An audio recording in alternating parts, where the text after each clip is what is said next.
नमस्कार, कसे आहात आपण? मैथिलीज फूड स्टॉपमध्ये आपल्या सगळ्यांचं मनापासून स्वागत.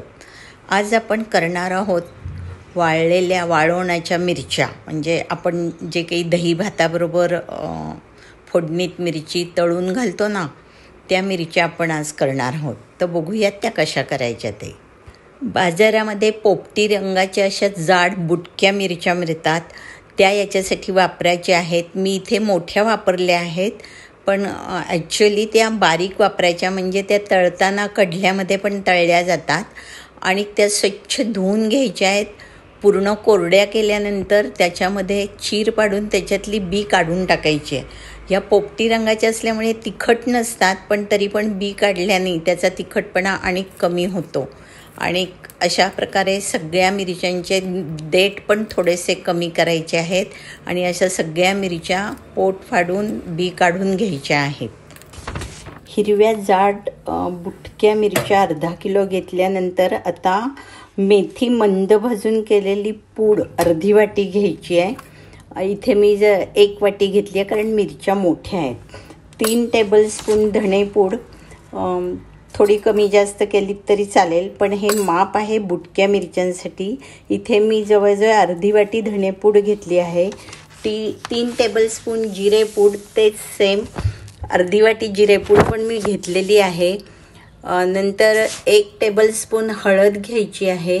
हिंग पावडर 1 टेबलस्पून घ्यायची आहे या मिरच्यांना, पण मी इथे 2 टेबलस्पून घेतली आहे.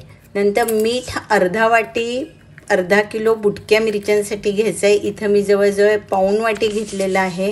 आणि आमचूर पावडर मी 2 ते 3 टेबलस्पून घेतली आहे. हा सगळा कोरडा मसाला व्यवस्थित एकत्र करायचा आहे. फक्त आपण इथे मेथ्या भाजून त्याची पूड करून घेतली आहे, बाकी सगळं तसंच घेतलेलं आहे कच्चं, आणि काही बाकी भाजलेलं नाही आहे. अशी व्यवस्थित पूड करून घेतली आहे. बघा, तुम्ही इथं बघू शकता, मी भरती आहे मिरच्या इथे. आणि अशा या मिरच्या ठासून ठासून भरायच्या आहेत. भरताना जरा जड जातं, कारण मसाला कोरडा आहे, पण आमचूर पावडर आणि मीठ एकत्र केल्यामुळे थोडासा ओलेपणा येतो त्याच्यामध्ये. आणि मग अशा सगळ्या मिरच्या ठासून ठासून भरायच्या आहेत. अगदी थोड्या जड गेल्या तरी व्यवस्थित भरल्या जातात. किंवा तुम्ही अजूनही एक प्रकारे भरू शकतात. आमचूर पावडरच्या ऐवजी अर्धा वाटी लिंबाचा रस, बिया वगैरे काढून त्याच्यामध्ये मिक्स करू शकता. जर लिंबाचा रस अवेलेबल नसेल तर तुम्ही अर्धी वाटी ताक, पण ते ताक साध्या दह्याचं हवं, त्याच्यामध्ये थोडीसुद्धा साय नको, कारण एखाद्या वेळेला जर चुकून साईच्या दहीचं ताक तुम्ही करून ते वापरलं तर त्या वाळल्यानंतर त्याला ना असा तुपकट वास येतो आणि मग तो छान नाही वाटत. त्यामुळे अतिशय साधं दही घ्यायचं आहे. आणि तुम्ही ते साध्या दह्याचं ताक करून त्याच्यामध्ये तुम्ही मसाल्यात घालून तुम्ही भरू शकता. पण काय होतं माहिती आहे का, हा मसाला वाळला ताकातला आणि तुम्ही मिरची तळायला घेतली तर त्याचा गोळाच्या गोळा बाहेर येतो आणि मग ते बरोबर नाही वाटत. त्यामुळे शक्यतो असा कोरडा मसाला भरायचा आहे. आमचूर पावडर माझ्या दृष्टीने अतिशय बेस्ट आहे. मी तर भरली आहे. बघा, सगळ्या मिरच्या मी इथं भरून घेतल्या आहेत. थोडीशी खाली सांडते, पण ठीक आहे, तेवढी सांडली तरी काही हरकत नाही. अशा सगळ्या मिरच्या व्यवस्थित भरून घेतल्या की म्हणजे ताटामध्ये प्लॅस्टिकचा कागद ठेवून त्याच्यामध्ये त्या ठेवायच्या आहेत आणि उन्हामध्ये कडकडीत मस्त वाळवायच्या आहेत. अगदी किती दिवस लागतील, कारण फ्लॅटमध्ये ऊन कमी येतं. मग अशा वेळेला डायरेक्ट जर तुमची गच्ची असेल, अंगण असेल, तर काय 2 दिवसात त्या वाळतात. पण अशा वाळवायला मला तरी 7-8 दिवस लागलेत, कारण अगदी अर्धा 1 तासच ऊन येतं आमच्याकडे, त्यामुळे मला वेळ लागलेला आहे. पण ह्या मिरच्या ना वाळल्यानंतर तुम्ही बरणीत भरून, म्हणजे कोरड्या बरणीमध्ये भरून वर्षभर बाहेर ठेवू शकतात. खिचडी केली, वऱ्हाडी खिचडी केली, आपली साधी महाराष्ट्रीयन पद्धतीची खिचडी केली, किंवा दही भात केला तर त्याच्यावर दही भातावरही कुस्करून घालायला खूप छान लागते, किंवा नुसती खायलासुद्धा खूप छान लागते. आणि तोंडाला अगदी छान टेस्ट येते.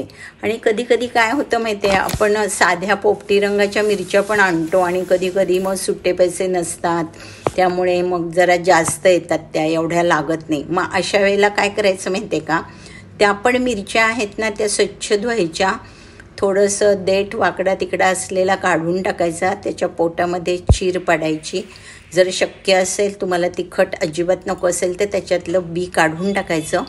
आणि आपला चाट मसाला असतो की नाही, तो चाट मसाला घ्यायचा, त्याच्यात थोडासा हिंग घालायचा आणि सेम त्याच्यामध्ये भरायचा. आणि तो इतक्या पातळ त्या मिरच्या असल्या भरताच येत नसेल तर सरळ पातळ ताकामध्ये किंवा लिंबाच्या रसामध्ये त्या अशा घोळवायच्या चाट मसाला भरून आणि त्या वाळवायच्या.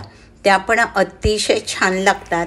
मी तुम्हाला त्याचा फोटो दाखवते. कृती तर मी तुम्हाला सांगितली आहे इथे. हे बघा, याच आपल्या साध्या मिरच्या सुकवल्या आहेत की नाही छान. तसंच या भरलेल्या मिरच्या पण छान सुकल्या आहेत.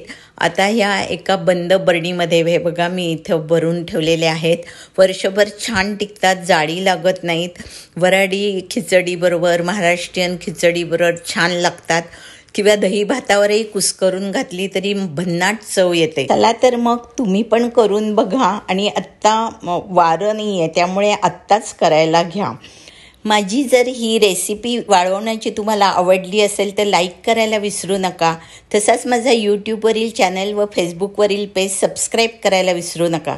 चला तर परत लवकरच भेटू अशीच एक नवीन रेसिपी घेऊन. तोवर अर्थातच खात राहा, पीत राहा, मजेत राहा, आनंदित राहा. अच्छा, बाय बाय, धन्यवाद, नमस्कार.